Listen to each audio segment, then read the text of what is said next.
AC वाला unit Haryana जो दिल्ली की नेबरिंग कंट्री सिटी है उसके अंदर रजिस्टर करा लिया। बल्ले बल्ले निशावा दे शावा, रिस्ट्रिक्टेड हो चाहे भाड़ में जाए, मैं तो सारे गुड बना रहा हूं। अलग अलग डीडीपी है मेरे, अलग अलग स्टेट में मैं अनरिस्ट्रिक्टेड रिस्ट्रिक्टेड सारे के सारे गुड बना रहा हूं और कॉम्पोजिशन लेवी का भी फायदा उठा रहा हूं भाई। तो एक किराना स्टोर का मैंने आपको एग्जांपल लिया था। किराना स्टोर का भाई एक ओनर है जो अपना किराना स्टोर चलाता है छोटा सा, और वो जो किराना स्टोर चलाता है थोड़ा सा, वो वाला किराना स्टोर भाई वो बहुत सारे इनपुट्स खरीदता है, वो बहुत सारे इनपुट्स खरीदता है और वो आगे सामान को बेचता भी है। वो इनपुट्स खरीदता है और वो आगे सामान को बेचता भी है। तो एक तरफ वो इनपुट्स खरीद रहा है सारे और दूसरी तरफ वो आगे सामान को अपने बेच भी रहा है, तो दोनों काम वो कर रहा है, ठीक है। तो वो जो इनपुट खरीदता है उस पर उसे मिलता है भाई आईटीसी, उस पर उसको क्या मिलता है, उस पर उसको मिलता है आईटीसी, इनपुट टैक्स क्रेडिट मिलता है। जो भी वो भाई सामान खरीदता है उस पर उसको मिलता है आईटीसी। और जो आउटपुट होता है, जो भी आउटपुट होगा, जो भी ये सामान बेचेगा, उस पर जो आउटवर्ड जीएसटी की लायबिलिटी आएगी जो उसे गवर्नमेंट ऑफ इंडिया को पे करनी होगी, वो पे करने से पहले वो इस आईटीसी का उसमें से डिडक्शन ले लेगा, यहाँ आईटीसी को माइनस कर देगा और फिर नेट लायबिलिटी जो होगी, नेट जीएसटी जो होगी, उसको वो गवर्नमेंट ऑफ इंडिया को पे कर देगा वो वाला पर्सन। ये है हमारा पूरा जीएसटी का स्ट्रक्चर, ठीक है। तुम्हें याद आ गया। फॉरवर्ड चार्ज मैकेनिज्म की हम लोग बात कर रहे हैं, एफसीएम की हम लोग बात कर रहे हैं, जब इनपुट क्रेडिट लिया जाता है और आउटपुट क्रेडिट से एडजस्ट करके उसको गवर्नमेंट को जीएसटी पे किया जाता है।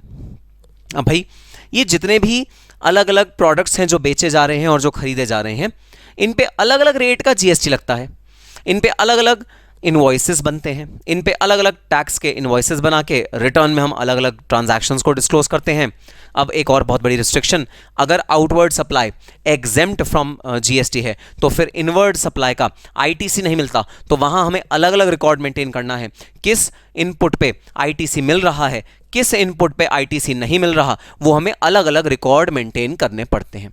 Now this in itself is a very very complex exercise, जहां पर मुझे भाई रिसोर्स चाहिए, मुझे कोई बंदा चाहिए जो मेरे इस पूरे अकाउंटिंग को करे, जो मेरे पूरे रिकॉर्ड्स करे, वो मुझे कुछ ना कुछ सर्विसेज दे। किस तरह की सर्विसेज दे? सर्विसेज दे भाई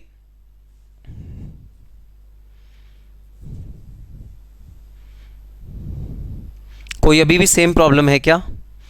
any problem that you are facing? कोई लैग अभी भी आ रहा है क्या? साक्षी कह रही है कि लैग आ रहा है। साक्षी, कोई लैग आ रहा है क्या? साक्षी सिंह कि लैग आ रहा है। प्लीज कंफर्म कि कोई लैग, कोई प्रॉब्लम आ रही है क्या?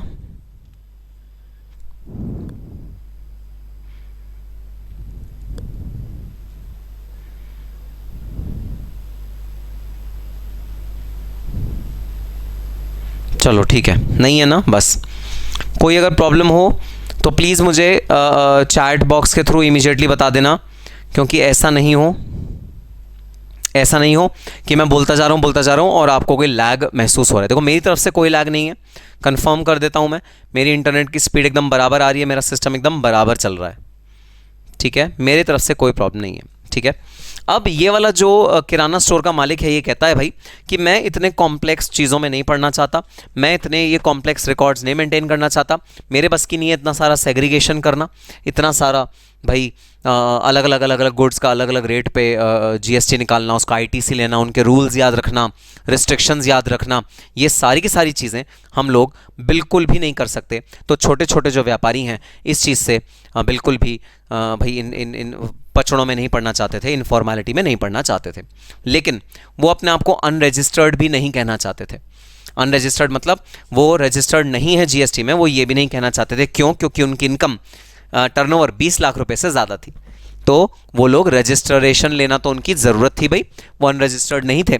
अगर देखो 20 लाख से कम है टर्नओवर, फिर तो टेंशन की बात ही नहीं है, फिर तो आप जीएसटी के बेसिक एग्जेम्पशन से ही बाहर आते हो, तो फिर तो कोई दिक्कत की बात ही नहीं है। दिक्कत तब है जब आपकी टर्नओवर 20 लाख रुपए से तो ज़्यादा है, लेकिन आप इस तरह का कोई व्यापार करते हो जिसमें भाई बहुत ज़्यादा हैसल है जीएसटी के रिकॉर्ड्स मेंटेन करना। ऐसी सिचुएशन में गवर्नमेंट ऑफ इंडिया से दरख्वास्त लगाई गई, जीएसटी काउंसिल से अपील करी गई, कोई ऐसा हमें स्कीम दो जिस स्कीम के तहत हम लोगों को ये कॉम्प्लेक्स एक्सरसाइज करने से बचा दिया जाए। हमें ये कॉम्प्लेक्स एक्सरसाइज नहीं करना, input tax credit, outward liability, ये सब हमको नहीं देखना, हमें ये सारी चीजें नहीं करनी। कोई ऐसी चीज दो, कोई ऐसा ब्रह्मास्त्र दो, कोई ऐसा अस्त्र दो जो कि हमारे को इन सब झगड़ों से बचा दे। तो ब्रह्मास्त्र डेवलप किया गया, ये है ब्रह्मास्त्र, हमारे जीएसटी का ब्रह्मास्त्र है भाई, ये डेवलप किया गया ब्रह्मास्त्र। ब्रह्मास्त्र का नाम है कॉम्पोजिशन लेवी, ब्रह्मास्त्र का नाम है कॉम्पोजिशन लेवी। अब समझो इस वर्ड कॉम्पोजिशन का क्या मतलब होता है। What do you mean by the word composition? Composition का मतलब है all taken together, all taken together. Composition का मतलब खिचड़ी बना देना, खिचड़ी बना देना, सारी चीजों को कंबाइन कर देना, खिचड़ी बना देना, इसे बोलते हैं कॉम्पोजिशन लेवी। अब गवर्नमेंट ने प्रस्ताव रखा, देखो क्या प्रस्ताव रखा छोटे व्यापारियों के आगे। अरे सुनो किराना स्टोर के मालिक मिस्टर ए, हमें पता है तुम बहुत दुखी हो जीएसटी के कंप्लायंसेस से, तुम बहुत दुखी हो रिकॉर्ड मेंटेन करने से, तुम बहुत दुखी हो अलग अलग जीएसटी के रेट, परसेंटेज रेट अलग अलग होने से, इनपुट टैक्स रेट किस में मिलेगा किस में नहीं मिलेगा, कहाँ रिस्ट्रिक्टेड है कहाँ नहीं है, जीरो रेटेड गुड क्या होता है, निल रेटेड गुड क्या होता है, एग्जेम्प्ट क्या होता है, टैक्सेबल क्या होता है, नॉन टैक्सेबल क्या होता है, तुम्हें कुछ समझ में नहीं आ रहा। तुम कोई लिस्ट नहीं देखना चाहते जहां पर जीएसटी के रेट्स डले हैं, हमें पता है तुम इस कॉम्प्लेक्सिटी से बिल्कुल दूर रहना चाहते हो, तुम इन कॉम्प्लेक्सिटी में नहीं पढ़ना चाहते, हमें ये बात पता है। तो आओ हम तुम्हारे सामने एक प्रपोजल रखते हैं। अब सुनना प्रपोजल गवर्नमेंट ने क्या रखा इन किराना स्टोर या स्मॉल टैक्स पेयर्स के आगे। प्रपोजल सुनना क्या है।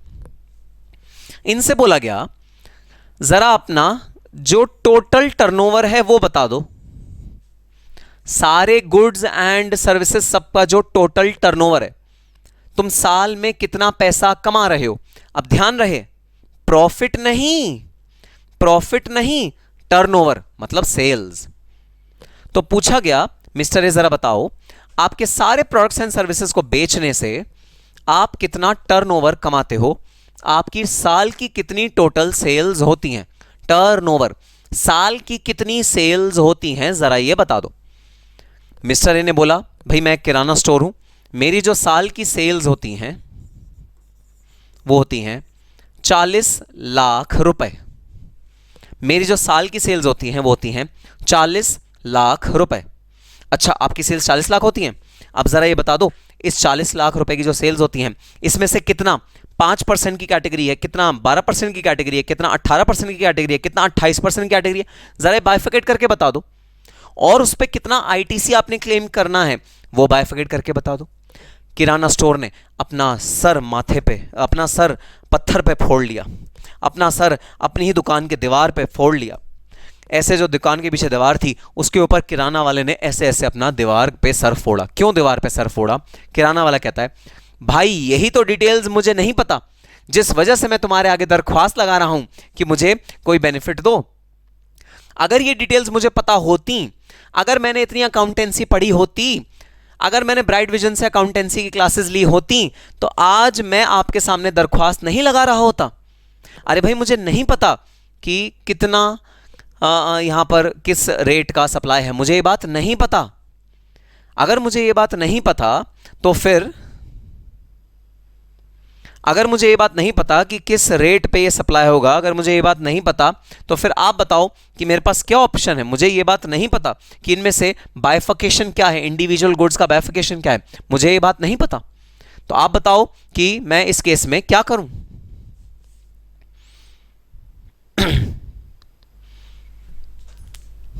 ठीक है, तो ये किराना स्टोर वाला कह रहा है अरे भाई मुझे ये चीज नहीं पता कि बाइफिकेशन कितनी है। अगर बाइफिकेशन पता होती तो मैं खुद ही जो मेरा रिटर्न है वो भर देता, मैं खुद ही जीएसटी पे कर देता, मैं खुद ही आईटीसी लेता, मैं आपके पास आता ही क्यों। मुझे नहीं पता इसका बाइफिकेशन कितना है। इसमें 5% वाले गुड्स भी हो सकते हैं, 12% वाले भी हो सकते हैं, 10% वाले भी हो सकते हैं, 28% वाले भी हो सकते हैं, इसमें एग्जेम्प्ट वाले भी हो सकते हैं। सारे गुड्स की खिचड़ी है ये, खिचड़ी, सारे के सारे गुड्स हो सकते हैं इसके अंदर। तो गवर्नमेंट ऑफ इंडिया ने कहा ठीक है बस बस बस बस बस, अब मैं तुम्हारी प्रॉब्लम बिल्कुल समझ गया हूं, अब मैं तुम्हारी एग्जैक्ट प्रॉब्लम समझ गया हूं। तो आओ मैं तुम्हारे लिए लाता हूं कॉम्पोजिशन लेवी। तुम्हें अपनी टर्नओवर का बाइफिकेशन नहीं पता ना? हाँ जी हाँ, मुझे मेरी टर्नओवर का बाइफिकेशन नहीं पता। अगर तुम्हें अपनी टर्नओवर का बाइफिकेशन नहीं पता तो भूल जाओ बाइफिकेशन निकालना, भूल जाओ इसकी स्प्लिटिंग करना। इसका 1%, और ध्यान से देखना, हाँ मैंने गलत नहीं लिखा, इसका 1% तुम जीएसटी की तरह पे कर दो और बस बात खत्म, तुम्हारी जीएसटी की लायबिलिटी हो गई खत्म। सिर्फ 1%, एक रेट डिसाइड किया, एक रेट डिसाइड किया, एक रेट पे जीएसटी पे कर दो। एक रेट कौन सा? 1%। 40 लाख का 1% आप अमाउंट जीएसटी का पे कर दो और आपकी जीएसटी लायबिलिटी वही खत्म। आपसे कोई रिकॉर्ड नहीं मांगेगा, आपसे कोई रिटर्न भरने के लिए नहीं कहेगा, आपसे किसी भी तरह की डिटेल, इसकी बाइफिकेशन नहीं मांगी जाएगी, आपसे किसी भी तरह की अकाउंटिंग नहीं मांगी जाएगी, आपसे कुछ भी नहीं मांगा जाएगा। हाँ, कुछ सिंपल रिकॉर्ड्स हम आपसे मेंटेन करने के लिए कह सकते हैं, जैसे इसके इनवॉइसेस कम से कम मेंटेन कर लेना, जो तुमने सेल्स करी उसके इनवॉइसेस तुम्हारे पास होने चाहिए, कुछ ऐसा भाई तुम मेंटेन कर लेना।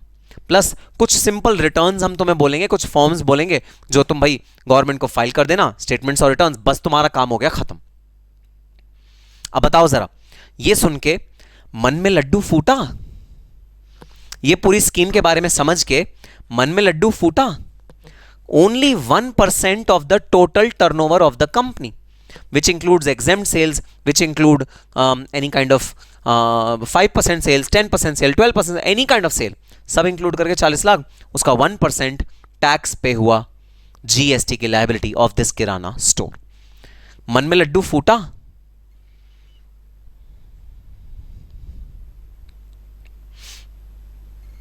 हाँ फूटा, अनुराज कह रहा है हाँ फूटा, पूरा फूटा, बिल्कुल भाई। इसी तरह जैसे तुम्हारे मन में लड्डू फूटा, वैसे ही किराना स्टोर के मालिक के मन में लड्डू फूटा और इसने पाया भांगड़ा। ओ बल्ले बल्ले निशावा में नचते ही फिरा, ओ बल्ले बल्ले। तो मिस्टर ए डांस कर रहे हैं, मज़े उड़ा रहे हैं, अरे वाह मज़े आ गए। सबसे पहली बात तो कोई बाइफिकेशन नहीं देखना, कोई रिकॉर्ड्स नहीं बनाने, कोई इनपुट टैक्स क्रेडिट का झगड़ा नहीं, कोई भी एग्जेम्प्ट है, क्या सप्लाई है, कितने परसेंट की सप्लाई, कुछ सप्लाई नहीं। 1%, मात्र 1% पे जीएसटी पे करो और जीएसटी की लायबिलिटी से मुक्ति पालो। मज़ा आ गया, मज़ा आ गया। 1% पे जीएसटी की लायबिलिटी पे करो और मुक्ति पालो इस पूरी भाई स्कीम से, इस पूरी जीएसटी के झंझट से मुक्ति पालो। अब जैसे ही ये 1% की बात आई, ये आउटवर्ड सप्लाई पे 1% की बात हो रही है, ठीक है। अब इंसान लालची है, ठीक है, लालच खत्म नहीं होता। लालच कैसे खत्म नहीं होता? मिस्टर ए ने एक सवाल पूछा, सुनना मिस्टर ए ने क्या सवाल पूछा। अच्छा 40 लाख का 1% निकल के आया कितना? 40,000 रुपीज। ये मेरी जीएसटी की आउटवर्ड टैक्स लायबिलिटी आ गई। 40 लाख का 1% निकल के आया 40,000 रुपीज, ये मेरी जीएसटी की आउटवर्ड टैक्स लायबिलिटी आ गई। मिस्टर ए ने एक मासूम सा सवाल पूछा गवर्नमेंट ऑफ इंडिया से। सवाल सुनना क्या है। जो आईटीसी मेरे पास अवेलेबल होगा इनपुट्स का, जो आईटीसी मेरे पास अवेलेबल होगा इनपुट्स का, क्या वो आईटीसी मैं इस 40,000 में से माइनस कर सकता हूं? 40,000 तो जीएसटी लायबिलिटी आ गई कॉम्पोजिशन स्कीम में, अगर आप फॉल करें तो, ठीक है। 1% पे 40,000 रुपए की लायबिलिटी आ गई आपकी, ठीक है। अब कोई फर्क नहीं पड़ता 40,000 में एग्जेम्प्ट गुड्स हैं, टैक्सेबल गुड्स हैं, किस तरह के गुड्स हैं, कोई फर्क नहीं पड़ता, सब पे टोटल पे 1% पे आप देके मुक्ति पाओ, जिससे आपका मुखिया, ठीक है। अब दूसरा सवाल मिस्टर ए ने पूछा। मिस्टर ए क्या पूछ रहे हैं? जो इन इनपुट्स पे इनपुट टैक्स क्रेडिट मेरे को अवेलेबल है, जो मुझे पता है, इनवॉइस से पता लग जाता है ना कि कितना इनपुट टैक्स क्रेडिट है, क्या वो इसमें से माइनस होगा? तुम बता दो गवर्नमेंट का क्या जवाब होगा, तुम बता दो इसका जवाब क्या होना चाहिए, तुम्हारे अकॉर्डिंग क्या होना चाहिए। अनुराज कह रहा है ये तो महालालची हो गया, महालालची। सब पैसे का खेल है बाबू भाई, बिल्कुल सब पैसे का खेल है। बताओ इनपुट टैक्स क्रेडिट ये 40,000 की जीएसटी लायबिलिटी से मिलना चाहिए या नहीं मिलना चाहिए? मिलना चाहिए या नहीं मिलना चाहिए? इनपुट टैक्स क्रेडिट मिलना चाहिए या नहीं मिलना चाहिए? परफेक्ट। अरे तुम तो लॉ बनाने लगे भाई, सब लॉ बना रहे हो, वाह जबरदस्त, सब के सब मिलके लॉ बना रहे हो, जबरदस्त लॉ खुद बना रहे हो तुम। किराने वाले बड़े लेवल पे भी होते हैं, अगर वो अकाउंटेंसी पर्सन रख लें तो वेरीफाई करके टैक्स देना होगा, एग्जेम्प्ट अलग, टैक्स अलग। बिल्कुल भाई, अगर आप बड़े लेवल के किराने वाले हो, बड़े बड़े स्टोर्स हैं आपके, तो आप ये मैकेनिज्म में मत आओ, चलेगा, बिल्कुल चलेगा, बिल्कुल ज़बरदस्त, बिल्कुल। तो इनकम जीएसटी डिपार्टमेंट ने, जीएसटी काउंसिल ने किराना वाले से क्या पूछा, शर्म नहीं आती है, जरा सी शर्म नहीं आती, शर्म बेच के खा गए हो क्या, शर्म कौन कौन शर्म नहीं है का, शर्म बेच खाए हो का। एक तो पहले हम तुम्हें इतना तगड़ा बेनिफिट दे रहे हैं, 1% के रेट पे तुमसे जीएसटी ले रहे हैं, जो बिल्कुल मिनिमम एकदम कुछ भी ना के बराबर रेट है। एक तो हम ये कह रहे हैं, ऊपर से तुम कह रहे हो इनपुट टैक्स क्रेडिट मिलेगा ना, इनपुट टैक्स क्रेडिट बिल्कुल भी नहीं मिलेगा। इनपुट टैक्स क्रेडिट है waste waste waste, input tax credit है waste waste waste, input tax credit है वेस्ट, इनपुट टैक्स क्रेडिट का बेनिफिट नहीं मिलेगा। कर लो क्या करोगे, इनपुट टैक्स क्रेडिट का बेनिफिट नहीं मिलेगा कॉम्पोजिशन लेवी वाले डीलर को। तो भाई कॉम्पोजिशन लेवी वाला डीलर अब थोड़ा सा शांत हुआ, उसने कहा ठीक है हम मान गए आपकी बात, मान गए आपकी बात, ठीक है भाई आईटीसी नहीं मिलेगा, हम आपकी बात मान गए, ठीक है आईटीसी नहीं मिलेगा, ये हम आपकी बात मान गए। अब अगला क्वेश्चन जो पूछा मिस्टर ने, जरा देखना आगे भी हिम्मत कर रहे हैं क्वेश्चन पूछने की, सुनना जरा, अगला क्वेश्चन जो पूछा मिस्टर ने सुन लो जरा। आगे जो क्वेश्चन पूछा मिस्टर ने वो क्या पूछा, हमारी टर्नओवर है 40 लाख रुपए, ठीक है, हम कॉम्पोजिशन स्कीम में आ रहे हैं और 1% का टैक्स पे कर रहे हैं, तो जो ये हम आगे माल बेचेंगे इनके अलग अलग इनवॉइसेस बनाएंगे, ठीक है। तो सपोज किसी पर्सन का इनवॉइस बना 1 लाख रुपए का, उसने माल कितने का खरीदा, 1 लाख रुपए का हमसे माल खरीदा किसी पर्सन ने, ये हो गया आउटवर्ड सप्लाई, ये है हमारा आउटवर्ड सप्लाई, 1 लाख रुपए का माल खरीदा। तो एक चीज तो बता दो जो कि होता है, जो कि फॉरवर्ड चार्ज मैकेनिज्म का ट्रेट है, फॉरवर्ड चार्ज मैकेनिज्म में बड़ा आराम से होता है। 1 लाख रुपए का जो हमने माल बेचा, इसके ओवर एंड अबव हम इस वाले पर्सन से एक और चीज रिकवर करेंगे, क्या, GST at the rate of 1%। तो इसका 1%, इसका 1% 1000 रुपए हम लोग जीएसटी रिकवर करेंगे अपने कस्टमर से। यही होता है ना भाई, जीएसटी तो इंडायरेक्ट टैक्स है ना, वो तो आगे पास ऑन हो जाता है, जीएसटी तो आगे आगे आगे पास ऑन हो जाता है।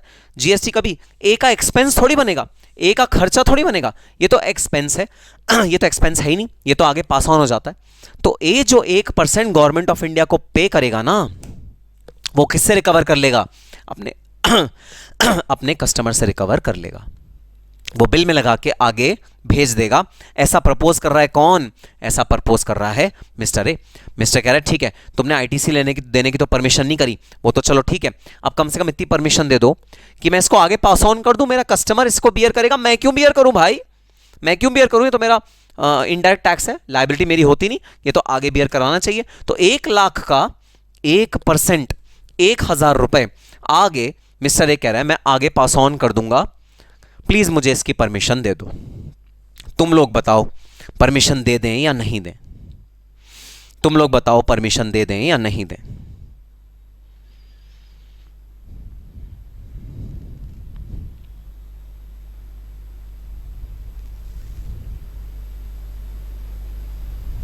अरे वाह, साक्षी तो नाराज हो गई। साक्षी कह रही है अगर हम नॉर्मल रेट के अकॉर्डिंग टैक्स चार्ज करेंगे तो आईटीसी दे देंगे तुम्हें, बकवास मत करो, आईटीसी देने का। हाँ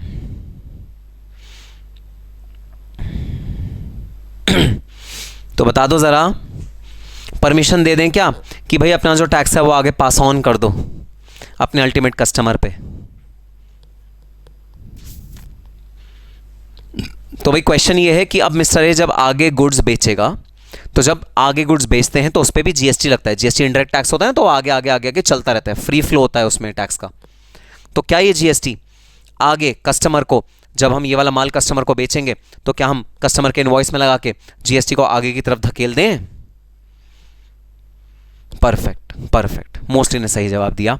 नहीं, अगर कोई कॉम्पोजिशन डीलर है तो वो अपना जीएसटी आगे पास ऑन नहीं कर सकता, मतलब कॉम्पोजिशन डीलर ने जो जीएसटी पे किया वो आगे से रिकवर नहीं कर सकते, आगे भी इसका आईटीसी नहीं मिल सकता।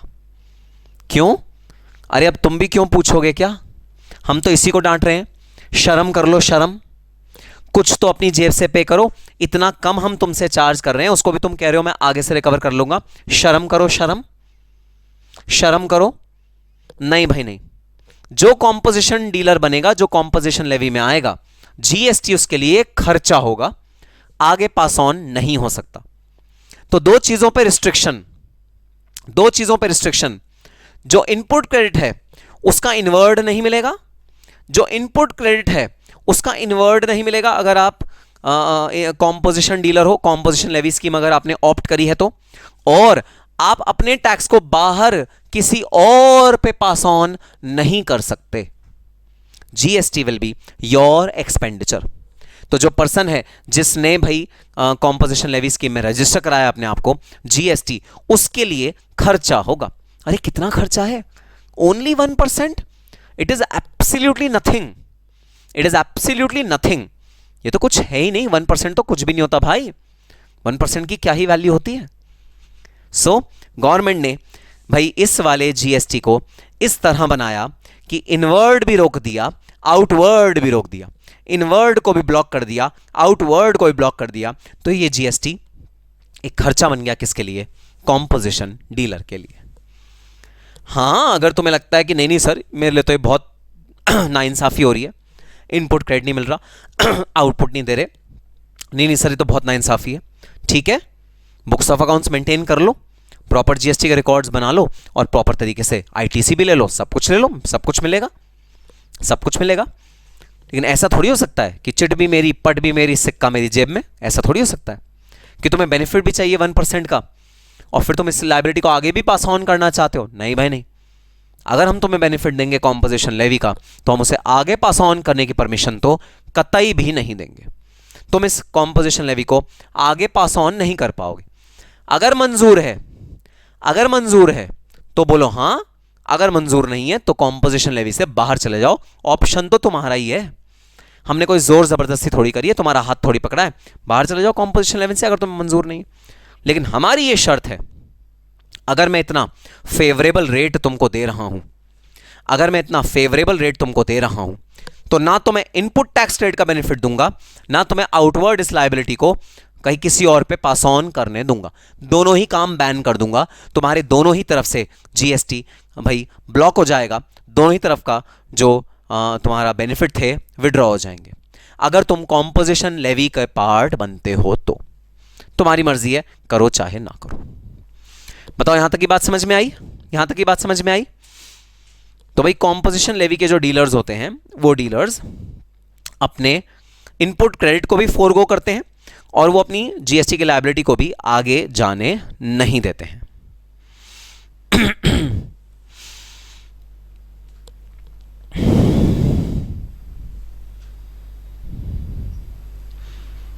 तो भाई हाँ, यहां पर भी जो कॉम्पोजिशन डीलर होते हैं फिर वो भाई ये देखते हैं कि भाई हमारी सहूलियत किस में ज़्यादा है, हमारी सहूलियत जो है वो रिकॉर्ड्स बनाने में ज़्यादा है या 1% दे के नक्की करें उसमें ज़्यादा है। भाई मोस्टली लोग इस केस में पता है क्या करते हैं? कॉम्पोजिशन स्कीम को ऑप्ट कर लेते हैं मोस्टली लोग कि हाँ ठीक है मुसीबत से तो छुटकारा पाएंगे, 1% का समझ लो हमने खर्चा कर दिया, उस एम्प्लॉय को जो सैलरी देते वो 1% का खर्चा हमने गवर्नमेंट ऑफ इंडिया को दे दिया। एक ही तो बात हुई ना, कम से कम मुक्ति तो मिली ना बेकार के रिकॉर्ड्स बनाने से, बेकार के भाई चीज़ें बनाने से। तो हाँ लोग इसे अडॉप्ट कर लेते हैं। लेकिन अभी कहानी अभी कहानी खत्म नहीं हुई मेरे दोस्त, ये तो अभी शुरुआत है, पिक्चर तो अभी बाकी है। जीएसटी काउंसिल इतना तगड़ा बेनिफिट दे रही है, कुछ और अड़ंगे तो जरूर लगाएगी, कुछ और रिस्ट्रिक्शंस तो जरूर लगाएगी, कुछ और पेचीदगियां तो जरूर करेगी। इतने प्यार से छूटने नहीं देगी तुम्हें सिर्फ 1% जीएसटी देने के बाद, इतने प्यार से छूटने नहीं देगी तुम्हें। आओ अब आगे चलते हैं, हम अपने जो हमारा कॉम्पोजिशन लेवी है उसके स्कीम में अब आगे बढ़ते हैं। कॉम्पोजिशन स्कीम की लेवी में अब आगे बढ़ते हैं। आओ स्टार्ट करते हैं scheme of composition levy. I hope आपको पूरा का पूरा चार्ट दिख रहा है। जी हाँ, आपको पूरा का पूरा चार्ट दिख रहा है। देखो जरा, ये चार्ट दिख रहा है क्या? पूरा का पूरा कॉम्पोजिशन लेवी। पिक्चर तो अभी बाकी है मेरे दोस्त, बिल्कुल। जो लोग मार्जिन कम है टर्नओवर पे वो लोग तो प्रॉपर अकाउंट्स बनाते होंगे ना? नहीं नहीं, वो भी नहीं बनाते होंगे, छोड़ देते होंगे। अभी तो पार्टी शुरू हुई है। यस साक्षी सिंह, बहुत तगड़ा फायदा है शॉपकीपर का कॉम्पोजिशन लेवी के चक्कर में, बहुत तगड़ा फायदा है। चलो भाई स्टार्ट करते हैं provisions of composition levy. Government of India ने ऐसे ऐसे रिस्ट्रिक्शन लगाए हैं कॉम्पोजिशन लेवी पे, जीएसटी काउंसिल ने ऐसे ऐसे क्लॉज, ऐसे ऐसे प्रोविजंस रख दिए हैं कॉम्पोजिशन लेवी पे कि बहुत सारे लोग कॉम्पोजिशन लेवी नहीं ले पाते। अरे भाई तुम खुद ही सोचो, गवर्नमेंट का इतना नुकसान है कॉम्पोजिशन लेवी की वजह से, सिर्फ 1% टैक्स, खुद इमेजिन करके देखो, सिर्फ 1% टैक्स, जहां पर जो एवरेज टैक्स होता है वो 12 से 18% की रेंज में होता है, वहां सिर्फ 1% टैक्स। तो इतनी आसानी से composition levy government of India किसी को भी नहीं देगी। ठीक है, तो अब हम डिटेल में जब घुसेंगे तो पता लगेगा गवर्नमेंट ने क्या क्या रिस्ट्रिक्शंस लगाए हुए हैं कॉम्पोजिशन लेवी को लेने के लिए। आओ स्टार्ट करते हैं सेक्शन 10। तो भाई हमने 4 सेक्शन पढ़ लिए, सेक्शन 7, सेक्शन 8, सेक्शन 9 और अब हम आ गए हैं सेक्शन 10 पे। मैंने तुम्हें बताया था जीएसटी के अंदर बहुत कम सेक्शन नंबर्स हैं, ये डायरेक्ट टैक्सेशन के अंदर की तरह नहीं है कि जी आज चलते जा रहे हैं section, sub section, clause, sub clause, ना जी ना, बहुत कम सेक्शंस हैं जीएसटी के अंदर, तो इनके नंबर्स याद रखने कोई मुश्किल नहीं है। कॉम्पोजिशन लेवी का सेक्शन है सेक्शन 10, तो ज़्यादा डिफिकल्ट नहीं है इसके नंबर्स याद रखने में। ठीक है सर, बात समझ में आ गई। तो आओ स्टार्ट करते हैं कॉम्पोजिशन लेवी सेक्शन 10। इतना कॉम्प्लिकेटेड चार्ट देखकर डर लग रहा है, अरे तुम कैसी बातें कर रहे हो, हमने तो इससे डिफिकल्ट चार्ट हैंडल करें और एक बार जब चार्ट पूरा समझ लेते हैं तो वो थोड़ी कॉम्प्लिकेटेड रह जाता है, बहुत ईजी है। मैं हूं ना, वो है ना मैं हूं ना पिक्चर, किसका है ये तुमको इंतजार, मैं हूं ना, देख लो इधर तो एक बार, मैं हूं ना। चलो भाई section 10 composition levy. Composition levy 2 चीजों पे लगता है। Number 1 supply of goods, section 10(1), supply of goods section 10(1) और supply of services section 10(2) capital A. तो 2 सबसेक्शन हम डील करने वाले हैं, subsection 1 section 10(1), subsection 2 capital A 10(2)(a). 10(1) किस पे लगता है, मेजरली गुड्स पे। जब कोई पर्सन, कोई डीलर गुड्स में सेल करता है तो मेजरली गुड्स पे क्या लगता है, सेक्शन 10(1). और सेक्शन 10(2)(a) किस पे लगता है, सेक्शन 10(2)(a) लगता है जो पर्सन सर्विसेज प्रोवाइड करवा रहे हैं उन पे लगता है सेक्शन 10(2)(a). तो कॉम्पोजिशन लेवी के शुरुआत में ही आपको यह डिसाइड करना पड़ता है कि आप कॉम्पोजिशन लेवी किस सेक्शन के अंदर पे करने में इंटरेस्टेड हो। या तो आप कॉम्पोजिशन लेवी पे करोगे, कॉम्पोजिशन लेवी के अंदर रजिस्टर करोगे 10(1) में, या रजिस्टर करोगे 10(2) कैपिटल ए में। दोनों में इकट्ठा रजिस्टर करना पॉसिबल नहीं है, दोनों में इकट्ठा रजिस्टर करना पॉसिबल नहीं है। तो आपको चूज करना पड़ता है कि आप जो कॉम्पोजिशन लेवी के अंडर रजिस्टर करोगे या तो वो 10 सबसेक्शन 1 में रजिस्टर करोगे या फिर 10 सबसेक्शन 2 कैपिटल ए में रजिस्टर करोगे अपने आप को। आपको ये डिसाइड करना पड़ता है जब आप कॉम्पोजिशन लेवी को पहली बार अडॉप्ट करते हो या ऑप्ट करते हो। मैंने आपको बताया सर 10(1) गुड्स के लिए, 10(2)(a) सर्विसेज के लिए। सर अगर मैं एक ऐसा पर्सन हूं जो दोनों देते हैं, गुड्स भी देते हैं सर्विसेज भी देते हैं, आप लोग मेरा ही एग्जांपल ले लो भाई, मैं आपको सर्विसेज भी दे रहा हूं और मैं आपको गुड्स भी दे रहा हूं। गुड्स क्या दे रहा हूं मैं आपको, मैंने आपको book the, that is the good. मैंने आपको बैग दिया, दैट इज द गुड। मैंने आपको इरेजर दिया, पेन दिया, पेंसिल दिया, स्टेशनरी बॉक्स दिया, स्टेशनरी का सारा सामान दिया, वो सब है गुड्स। और साथ में मैं आपको टीचिंग प्रोवाइड कर रहा हूं तो वो है सर्विसेज। तो सर मैं गुड्स भी दे रहा हूं, सर्विसेज भी दे रहा हूं, और आपने बोला मैं दोनों में से एक में रजिस्टर होऊंगा, तो मैं कहां जाऊंगा, यहां। दोनों में तो रजिस्ट्रेशन ले नहीं सकते, कोई एक में लेना पड़ेगा, या तो यहां लोगे या यहां लोगे। अब मैं कहां लूंगा, मैं तो बीच में फंस गया और मैं लट्टू की तरह घूम रहा हूं दोनों के बीच में, मैं कहां लूं रजिस्ट्रेशन। आपने बोला दोनों में से एक में रजिस्ट्रेशन लेना है, सर मेरे तो गुड्स भी हैं और मेरे तो सर्विसेज भी हैं, तो मैं रजिस्ट्रेशन कहां पे लूंगा। मैं हो गया कंफ्यूज। हे भगवान, रितेश गौतम ने तो पूरी मैं हूं ना की पिक्चर अपने माइंड में ना वो कर ली, रिफ्रेश कर ली। सुष्मिता सेन भी याद आ गई उसे, वो पढ़ाती थी मूवी की तरह। तो हम कहते आप होना नालायक। ठीक है, तो हाँ बहुत वैलिड क्वेश्चन है तुम्हारा। सर जो लोग दोनों प्रोवाइड कर रहे हैं उनका क्या वो 10(1) में जाएंगे या वो 10(2) कैपिटल ए में जाएंगे?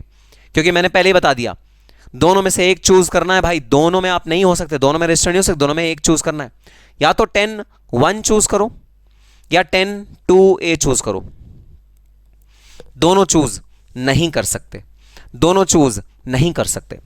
अब तुम्हारा जो सवाल है, अगर दोनों प्रोवाइड हो रहे हैं तो क्या होगा, थोड़ी देर के लिए रुक जाओ, एकदम क्रिस्टल क्लियर, जैसे कांच होता है ना, कांच की तरह चीजें क्रिस्टल क्लियर करके दिखाऊंगा तुम्हें कैसे सबसे पहले क्लासिफिकेशन करना है। तुम क्लासिफाई कौन सी कॉम्पोजिशन सबसेक्शन में हो रहे हो, ये जब भी तुम्हें किसी भी क्लाइंट को एडवाइस करना हो तो क्या मेथड होता है क्लासिफिकेशन का, वो तुम्हें एकदम क्रिस्टल क्लियर हो जाएगा। आओ स्टार्ट करते हैं। सेक्शन 10 सबसेक्शन 1 जो मेजरली गुड्स के लिए सेक्शन होता है ऑफ कॉम्पोजिशन लेवी।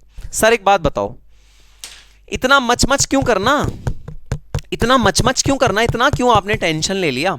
सर छोड़ो ना, दोनों सेक्शन को मिला दो, एक ही सेक्शन बना दो। गुड्स एंड सर्विसेज दोनों को एक ही सेक्शन में रहने दो। ये अलग अलग करने का फायदा क्या, अलग अलग अलग अलग अलग अलग अलग क्यों किया हमने? छोड़ो ना, दोनों को मर्ज कर दो, एक ही सेक्शन बना दो। समझ रहे हो क्यों ये टेंशन, क्या अलग अलग सेक्शन क्यों बना दिए भाई? एक ही बना दो, goods and services composition levy के लिए अलग अलग सब सेक्शन क्यों बनाया?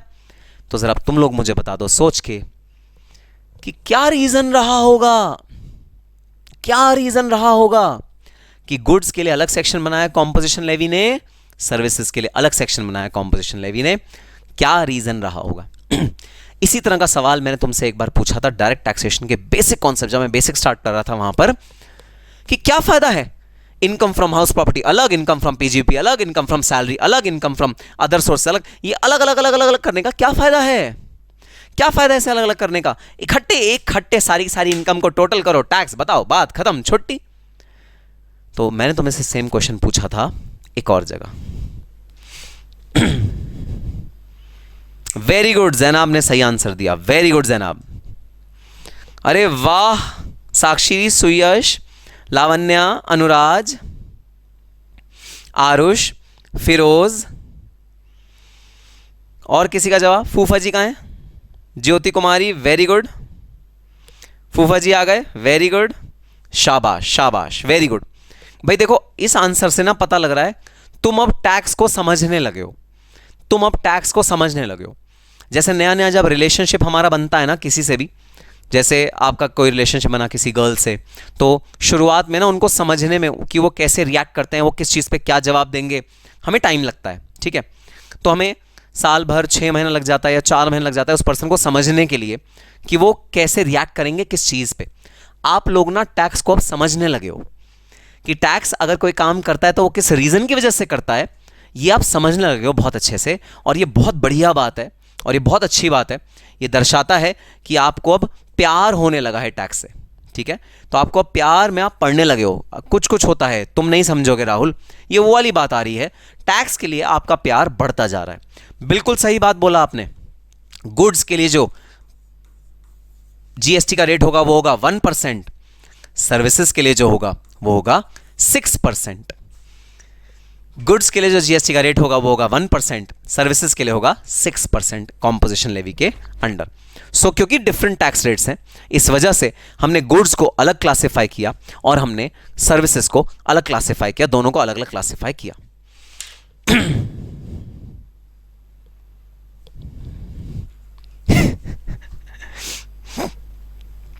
साक्षी ने बड़ी जबरदस्त बात कही आज, बड़े प्यार से रखना होता है टैक्स को वरना वो रूठ जाता है। बिल्कुल, टैक्स एक ऐसा सब्जेक्ट है जो मैं शुरू से कहता हूं ये महबूबा की तरह होता है, महबूबा, जिसे अगर आपने समय नहीं दिया, कंसिस्टेंटली रेगुलरली इसको पैम्पर नहीं किया, इससे पक्का हमेशा मिलते नहीं रहे, इससे टच में नहीं रहे, ठीक है, इसको गिफ्ट नहीं दिया, और इसको क्या गिफ्ट चाहिए होता है? आपके टाइम, आपके समय का गिफ्ट चाहिए होता है। अगर आपने ये सारी चीजें से नहीं दी तो वो रूठ जाएगा, तो आप इसे रूठने मत देना बस। चलो भाई, तो अब आते हैं गुड्स पे, ठीक है। सबसे पहले आते हैं गुड्स पे। गुड्स में कौन कौन सी चीजें इंक्लूड होती हैं, और तुम्हारा सवाल अभी पेंडिंग है कि हम दोनों अगर सप्लाई करें तो कहां जाएंगे, ठीक है। चलो आओ स्टार्ट करते हैं। सेक्शन 10(1), सेक्शन 10(1) में 3 चीजें इंक्लूडेड होती हैं। नंबर 1, मैन्युफैक्चरर ऑफ गुड्स, जो पर्सन गुड्स को बनाता है। मैन्युफैक्चर का तुम मतलब बहुत अच्छे से समझते हो, ठीक है। जो पर्सन गुड्स को बनाता है। अब बताना, मैं बाजार से मोबाइल फोन खरीदता हूं और उन्हें आगे बेचता हूं, क्या मैं मैन्युफैक्चरर की कैटेगरी में आऊंगा या नहीं आऊंगा? क्या मैं मैन्युफैक्चरर की कैटेगरी में आऊंगा या नहीं आऊंगा? मैं मोबाइल खरीदता हूं और उन्हें आगे बेचता हूं, सप्लाई करता हूं, क्या मैं मैन्युफैक्चरर की कैटेगरी में नहीं आऊंगा? और अगर मैं मैन्युफैक्चरर की कैटेगरी में नहीं आऊंगा तो मैं किस कैटेगरी में आऊंगा? मुझे क्या बोला जाएगा? मेरे लिए वर्ड क्या है? वर्ड मेरे लिए वर्ड क्या है? वर्ड मेरे लिए क्या वर्ड यूज करोगे तुम? मैं कौन हूं अगर मैं मैन्युफैक्चरर नहीं हूं तो? कौन हूं मैं? Who am I?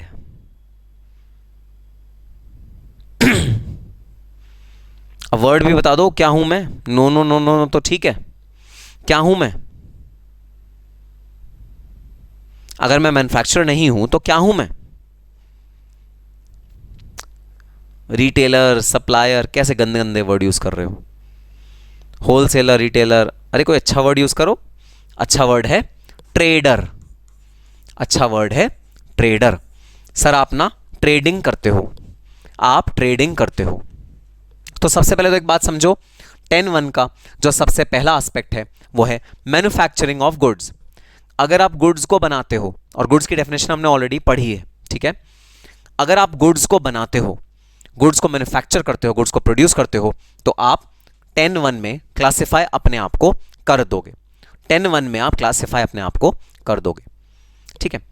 Goods number 2, goods number 2 restaurant services हैं। सर अजीब सी बात हो गई, आपने अपने अभी बोला गुड्स नंबर 2 और आपने चीज क्या पढ़ी? सर्विसेज। तो भाई हां, रेस्टोरेंट सर्विसेज को बेनिफिट पहुंचाने के लिए उसको सेक्शन 10(2)(a) से निकाल के 10(1) में रखा गया। ऑल दो ये होती सर्विसेज ही हैं, इनमें भाई फूड का एलिमेंट तो होता है। फूड मेजर क्या है? इनमें फूड सप्लाई हो रहा है, खाना आप सप्लाई कर रहे हो, है ना। मेजर फूड सेल करने का है इसमें पूरा जुगाड़ है, ठीक है। बट कहीं ना कहीं सर्विसेज भी होती हैं। आप ऑम्बियंस प्रोवाइड करते हो, आपकी प्लेट में आके सर्व होता है आपका खाना, आपका जो झूठी प्लेट होती है उसे उठा के रखा जाता है, आपको टेबल पे मेन्यू कार्ड दिया जाता है, आपको टेबल पे बिल दिया जाता है, सारा काम सर्विसेज वाला होता है। लेकिन जो फूड है वो इसमें मेजर एलिमेंट होता है। लेकिन हम इसे बोलते क्या है? हम इसे बोलते हैं रेस्टोरेंट सर्विसेज ही है।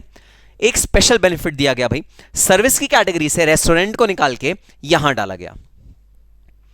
सर्विस की कैटेगरी से 2(a) से रेस्टोरेंट को निकाल के यहां डाला गया। तो भाई रेस्टोरेंट सर्विसेज, तुम चाहे बोलो सर्विस हैं, चाहे बोलो गुड्स हैं, हम इन्हें गुड्स वाली कैटेगरी में ही डालेंगे।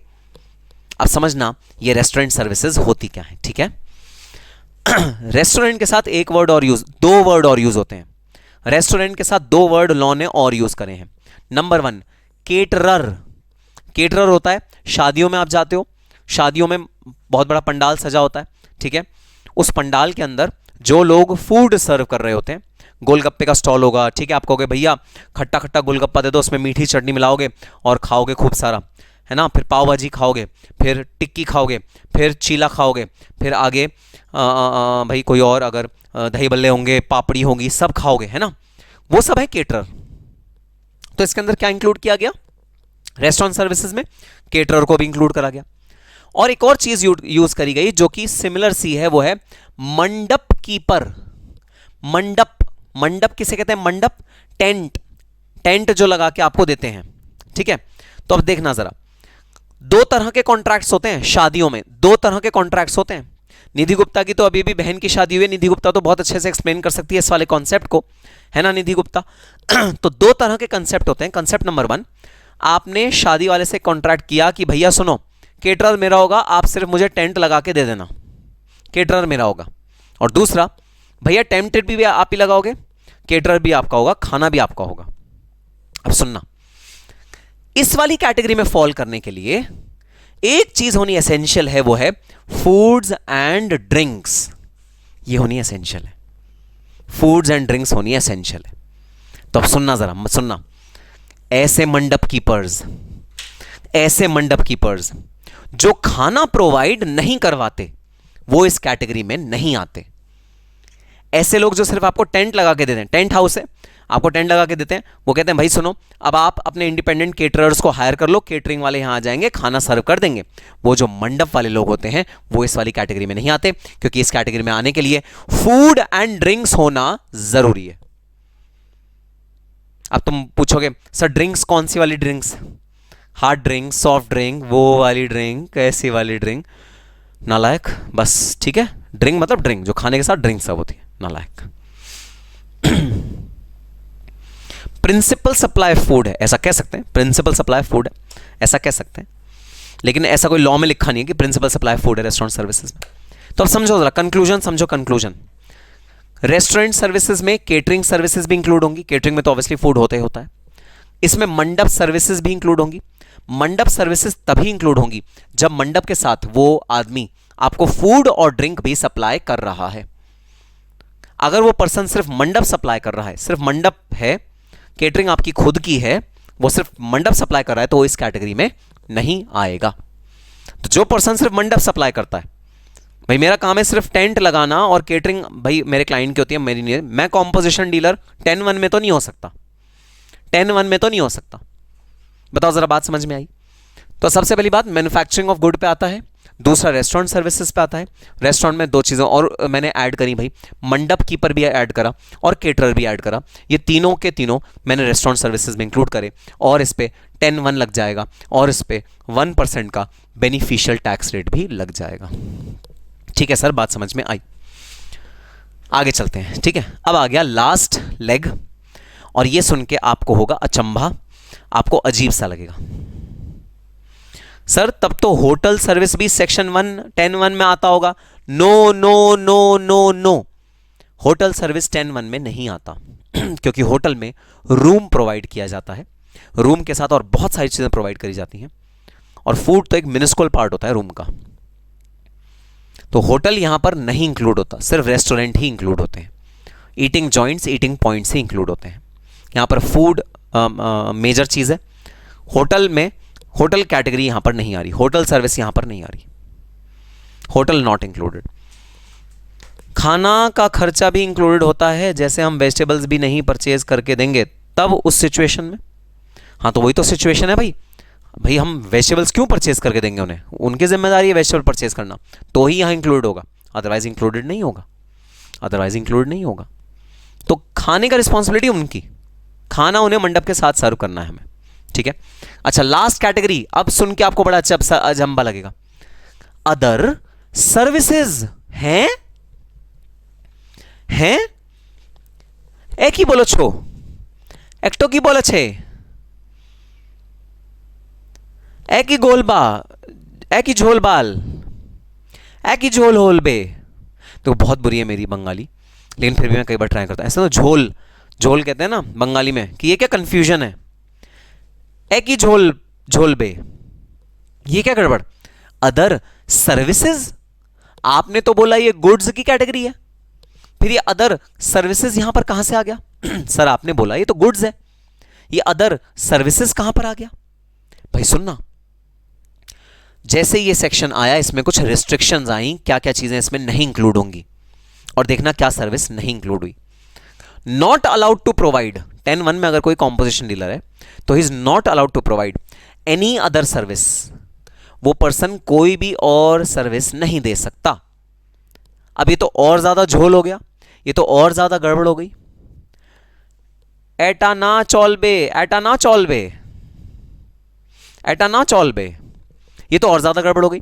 यहां अदर सर्विसेज को इंक्लूड कर रहे हैं और यहां अदर सर्विसेज को एक्सक्लूड कर रहे हैं, तो और ज्यादा कंफ्यूजन हो गई।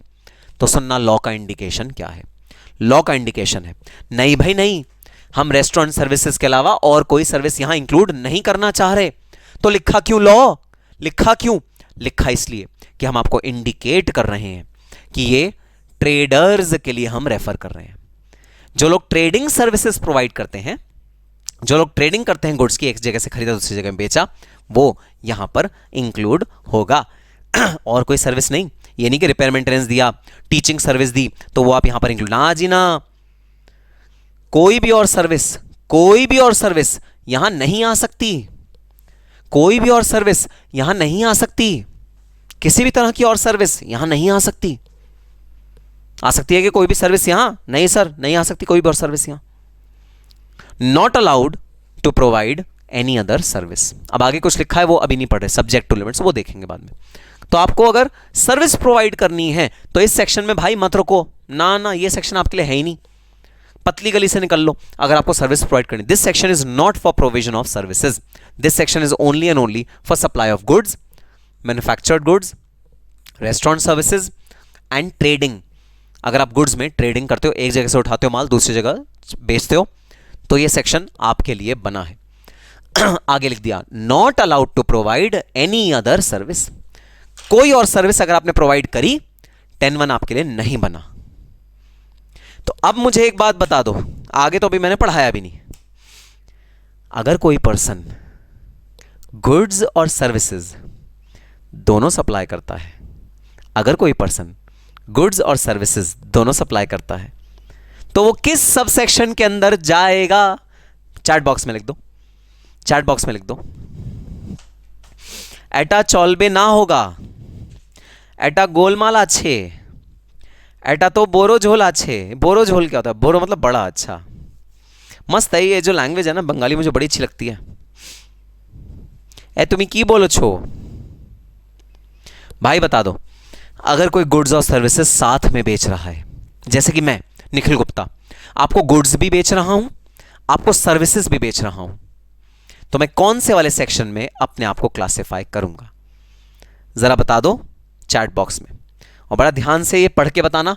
Not allowed to provide any other service, कोई भी और सर्विस इस सेक्शन में आप प्रोवाइड नहीं कर सकते। मैं किस सब सेक्शन में फॉल करूंगा?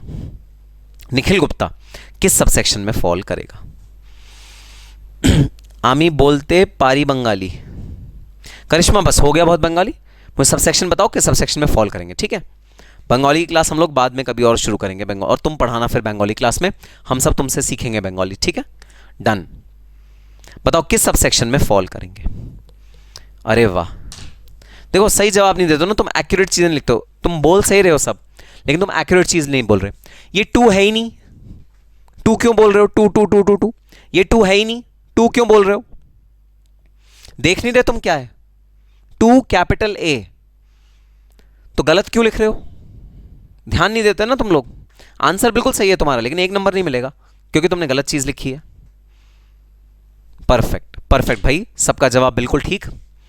अगर आप दोनों चीजें बेचते हो तो आपको 10(1) का बेनिफिट नहीं मिलेगा। अगर आप दोनों चीजें बेचते हो तो आपको 10(1) का बेनिफिट नहीं मिलेगा, तो आप जाओ 10(2)(a) में। तो बहुत क्लियर है, लॉ बड़ा क्लियर है।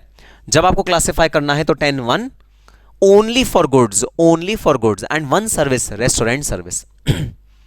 Only for good and only one service which is restaurant service.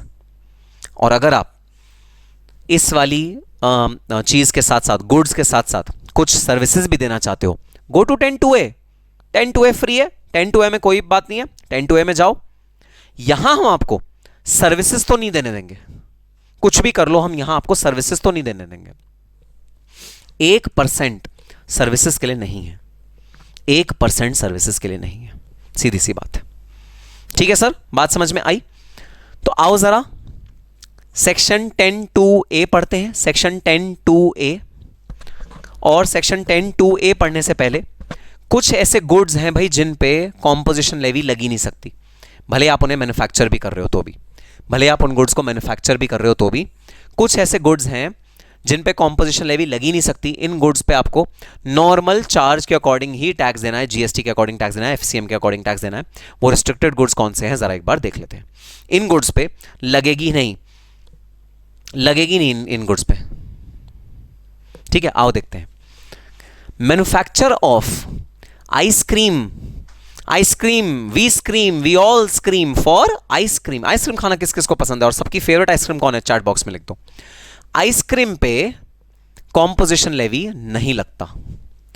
पान मसाला, विमल पान मसाला है ना, रजनीगंधा, इन सब पे कॉम्पोजिशन लेवी नहीं लगता। टोबैको प्रोडक्ट्स पे कॉम्पोजिशन लेवी नहीं लगता। एयरेटेड वाटर, मिनरल वाटर और जो भी बिस्लरी, स्प्रिंग वाटर, इन सब वाटर पे कॉम्पोजिशन लेवी नहीं लगती।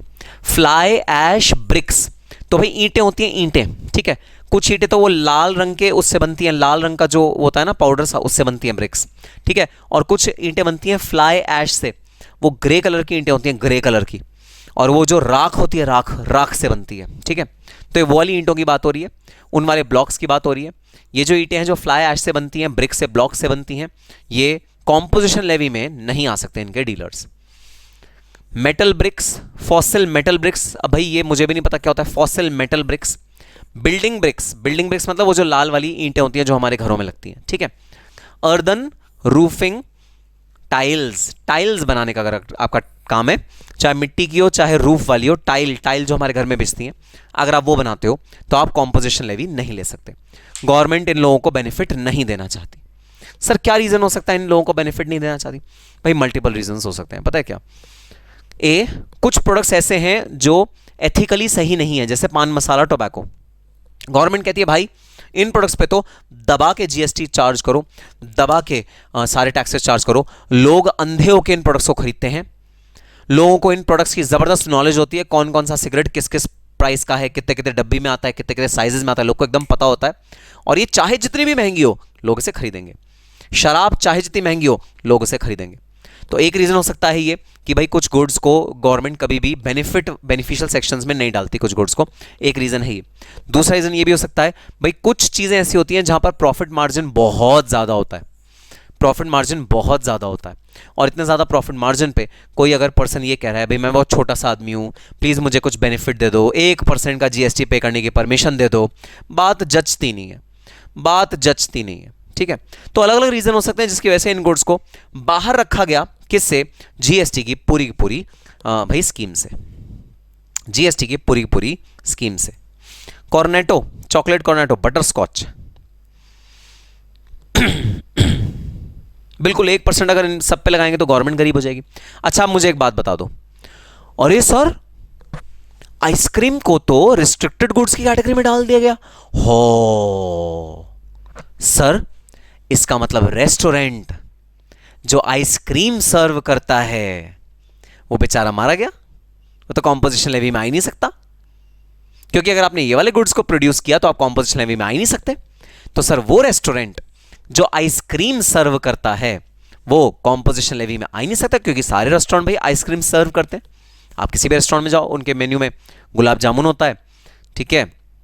साउथ इंडियन जॉइंट्स पे जाओगे तो वहाँ पर पायसम और केसरी हलवा और मैसूर पाक, इस तरह की चीज़ें होती हैं।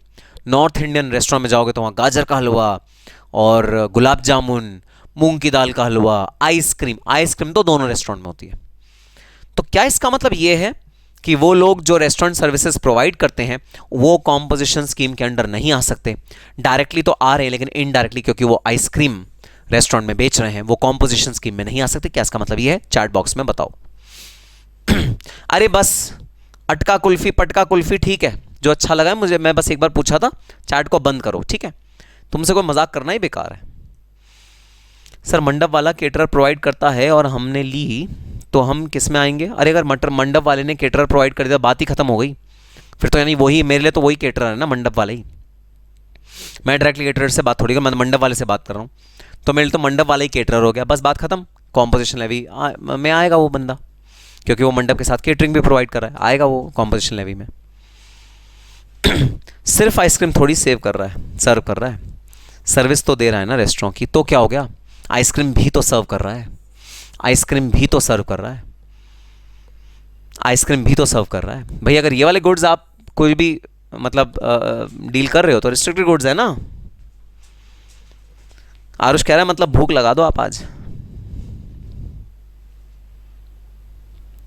आइसक्रीम को अलग करने का रीज़न क्या? अभी भी मैंने बताया है रीज़न, मल्टीपल रीजंस हो सकते हैं, कोई स्पेसिफिक प्रोडक्ट का कोई रीज़न गवर्नमेंट नहीं दिया, बट मल्टीपल रीजंस हो सकते हैं, ठीक है। प्रॉफिट मार्जिन ज़्यादा होना, इसका अनऑर्गेनाइज सेक्टर में होना, कुछ भी बहुत सारे रीजंस हो सकते हैं। अब बताओ क्या यहाँ पर कॉम्पोजिशन लेवी नहीं लग सकती उन रेस्टोरेंट्स पे जो आइसक्रीम बेच रहे हैं? अरे वाह सुयश, सुयश, सुयश फफाले, सुपर्ब जवाब, सुयश का बिल्कुल सही जवाब। भाई देखो पता लग जाता है कौन स्टूडेंट्स ध्यान से सुन रहे हैं और कौन स्टूडेंट्स सिर्फ मजे लेने के लिए सुन रहे हैं, एकदम पता लग जाता है, क्लैरिटी आप लोगों के सामने है। ठीक है, जो स्टूडेंट्स एक एक शब्द को सुन रहे होते हैं, फोकस के साथ सुन रहे होते हैं, जिनका ध्यान इधर उधर के डाइवर्जन्स में बहुत कम जाता है, रेयरली जाता है, वही इस तरह के जवाब दे सकते हैं जैसा सुयश ने अभी अभी दिया। भाई यहां लिखा है मैन्युफैक्चर ऑफ, जो बनाते हैं उनके लिए रिस्ट्रिक्शन है, जो इसकी ट्रेडिंग करते हैं, जो इसे बेचते हैं, उनके लिए रिस्ट्रिक्शन नहीं है। ध्यान से सुनना, उनके लिए रिस्ट्रिक्शन नहीं है। जो क्या कर रहे हैं, ट्रेडिंग कर रहे हैं, जो इसे बेच रहे हैं। तो जो मैन्युफैक्चर करते हैं, सिर्फ उन लोगों के लिए रिस्ट्रिक्शन है जो मैन्युफैक्चर करते हैं। जो बेच, रेस्टोरेंट तो बेच रहा है, खरीद रहा है, बेच रहा है, मैन्युफैक्चर थोड़ी कर रहा है। तो रेस्टोरेंट के लिए आइसक्रीम बेचना बिल्कुल सही, कॉम्पोजिशन लेवी में आ जाएगा, बिल्कुल सही, कोई टेंशन की बात नहीं है, कोई टेंशन की बात नहीं है। बताओ जरा बात समझ में आई? तो जो वर्ड है वो क्या है, वो है मैन्युफैक्चर। चलो एक और बहुत प्यारा एग्जांपल दिमाग में आया है, एग्जांपल तुमसे पूछता हूं। तुमने सुना होगा भाई निरुलाज, निरुलाज, या फिर नेचुरल्स आइसक्रीम, नेचुरल वाले आइसक्रीम बनाते हैं अपनी, नेचुरल्स आइसक्रीम, या बास्किन्स एंड रॉबिन्स। ये सब आइसक्रीम कहीं से खरीदते नहीं हैं, खुद बनाते हैं, खुद मैन्युफैक्चर करते हैं और खुद ही अपने रेस्टोरेंट में बेचते हैं। सुनना, खुद बनाते हैं, मैन्युफैक्चर कर रहे हैं और खुद ही अपने रेस्टोरेंट में बेच रहे हैं। बताओ बास्किन रॉबिन्स को क्या कॉम्पोजिशन लेवी एप्लीकेबल होगी या नहीं होगी? बास्किन रॉबिन्स को क्या एप्लीकेबल होगी या नहीं होगी? ये देखो साक्षी सिंह नालायक लड़की कह रही है सर आइसक्रीम बनती है रेस्टोरेंट में। कौन से रेस्टोरेंट में तुम्हें आइसक्रीम बनती हुई दिख गई भाई? कोई नहीं बनती। क्वालिटी वॉल्स की खरीदते हैं, ब्रिक्स रखी होती है उनके रेफ्रिजरेटर में, स्कूप में गोल गोल करके उसमें निकालते हैं, आपको कप में देते हैं, सर्व करते हैं। वही आइसक्रीम जो आपको बाहर 30 रुपये की मिलेगी, आपको 120 रुपये की वो सर्व करने के लिए दे देते हैं। वही आइसक्रीम अगर आप बाहर खाओगे आपको सस्ती मिलेगी, रेस्टोरेंट के अंदर खाओगे तिगने चौगने रेट की मिलेगी। कोई रेस्टोरेंट अपनी आइसक्रीम खुद नहीं बनाता, सिर्फ ये जो मैंने भी नाम बताए ये रेस्टोरेंट अपनी आइसक्रीम खुद बनाते हैं। परफेक्ट, इन लोगों को नहीं मिलेगी, इन लोगों को कॉम्पोजिशन लेवी नहीं मिलेगा। जैसे बास्किन रॉबिन्स हो गया, नेचुरल्स हो गया, निरुलाज हो गया, इनको नहीं मिलेगा क्योंकि खुद ही मैन्युफैक्चर कर रहे हैं, खुद ही अपने रेस्टोरेंट में से बेच भी रहे हैं। तो वो लोग जो सिर्फ बेचते हैं, ये सारी की सारी चीज़ें, जो लोग सिर्फ बेचते हैं ये सारी की सारी चीज़ें, उनके लिए कोई रिस्ट्रिक्शन नहीं है। तो एक पान वाला, पनवाड़ी जो आपके घर के बाहर बैठा है, क्या वो पान मसाला बेचता है? हाँ जी हाँ बेचता है। क्या वो कॉम्पोजिशन स्कीम में नहीं आ सकता? अरे बिल्कुल आएगा, बिल्कुल आएगा, क्योंकि वो सिर्फ बेच रहा है, मैन्युफैक्चर थोड़ी कर रहा है, बना नहीं रहा, बेच रहा है। तो manufacture is restricted, only manufacture is restricted, trading is not restricted of these products. ये बात समझ लो बहुत ध्यान से। अच्छा हाँ, ऐसे तो रेस्टोरेंट में भाई आपको मिनरल वाटर भी मिलता है, बिस्लरी की बोतल मिलती है ना, वो भी मिलता है।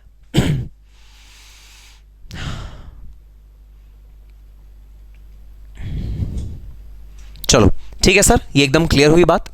फिर भाई हमारी जो दूसरी कैटेगरी है वो कौन सी कैटेगरी है? Section 10(2) capital A, 10(2) capital A. तो 10(2) कैपिटल ए में हम आए, यहां पर जो सर्विसेज यहां पर नहीं आएंगी वो सारी की सारी सर्विसेज इस वाली कैटेगरी में कैटेगराइज हो जाएंगी। जो सर्विसेज यहां नहीं है, सारी की सारी सर्विस कहां जाएंगी? सारी की सारी सर्विसेज यहां पर आ जाएंगी। अगर आप 10(1) में फॉल नहीं कर रहे तो आप ऑटोमेटिकली कहां चले जाते हो? आप 10(2) में चले जाते हो। रेजिडुअरी कैटेगरी है, इस पे 6% का हम लोग जीएसटी लगाते हैं। इस पे 1% का रेट नहीं है भाई, 6% का हमारा कॉम्पोजिशन लेवी का रेट है। ठीक है, यहां तक की बात समझ में आई? अगर यहां तक की बात समझ में आई तो तुम्हें पता है मेरा पेट्रोल क्या है। वीक महसूस कर रहा हूं मैं अपने आप को, बहुत वीकनेस हो रही है, मुझे मेरा पेट्रोल चाहिए, प्लीज़ थोड़ा पेट्रोल पिला दो, थोड़ा पेट्रोल पिला दो, पेट्रोल, थोड़ा सा पेट्रोल पिला दो, फिर आगे चलेंगे। वीकनेस महसूस हो रही है और अभी तो आज की क्लास तो लंबी चलनी है, वीकनेस के साथ तो मैं क्लास ले नहीं सकता। थोड़ा पेट्रोल पिला दो, थोड़ा सा पेट्रोल, वीकनेस महसूस हो रही है बहुत, ऐसा लग रहा है चक्कर से आ रहे हैं, उफ, ऐसा लग रहा है अभी मैं गिर जाऊँगा। पेट्रोल पिला दो भाई, थोड़ा सा पेट्रोल पिला दो। हाँ, फिरोज ने काफ़ी सारा पेट्रोल पिलाया। फिर ये चंचल एग्जाम्पल पूछने लगा, अरे पहले पेट्रोल तो पिलाओ, तभी तो गाड़ी आगे चलेगी।